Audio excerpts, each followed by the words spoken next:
Hey guys, welcome back to another episode of Talking Money with Pete. In these videos, I go through and explain some general financial concepts, and I use a lot of pictures and analogies and sometimes props to go through and explain these concepts. So today, we're going to be going through and talking about paying off an investment property. Should you do it? What are the pros and cons? Let's go through and get stuck in.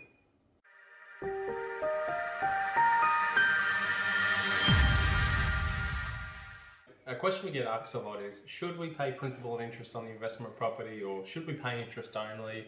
Should we be paying it off, or what should we be doing? And a lot of the time it comes down to, there's no one best answer. It really depends on your exact situation, and I go through and I get the right professionals and specialists with the right licenses to help the clients go through and give them the right answers. But today, for a concept, we're just going to go through, and I was going to talk about an analogy I use a lot with clients.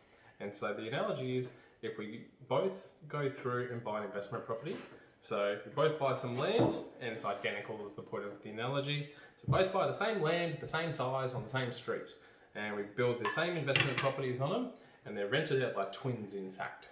And so time's a really important part in this. So we're 10 years down the line, and you've done a really good job.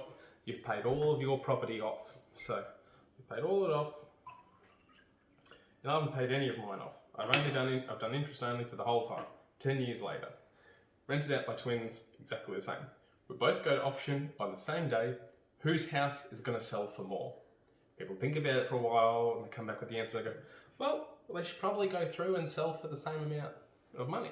And that's correct. So there's no tricks to it. So if putting your money into this property doesn't make it grow any quicker, then why would I go through and put money into it? Furthermore, if they're using a negative gearing strategy, all they've done is they've turned it from negative to a positively geared property. So one that might have helped them save tax is now making them pay even more tax possibly.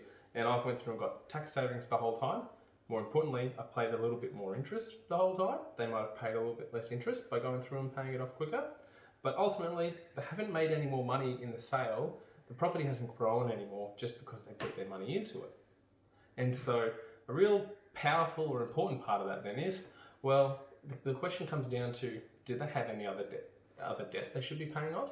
Do they have bad debt at really high interest rates? It might be higher than an investment property or a retail residential house. Do they have their own personal debt that's non-tax deductible? Do they still have their own home to pay off? And so there's no one right answer. It really just depends on what else could they be doing with that money, and is that better than this? Now, personally, I'm a big fan of paying a little bit of principal and interest off as well. And a real big reason for that is because most people go interest only, and then they get really used to it. And then 5 years down the line, or maybe they'll go for longer, and then all of a sudden the interest only comes back around to bite them. And they might have got a couple of these that they've went through and done that with. They've got a couple, and then all of a sudden they all go principal and interest at once, and they go, they can't find the money, and it just creeps up on them. So by paying principal and interest, even if the property doesn't grow in value, you've still started to pay off a little bit of principal of the place. So A, it gives you an exit strategy, and B, by default, you're used to going through and paying it off slowly over a big deal of time.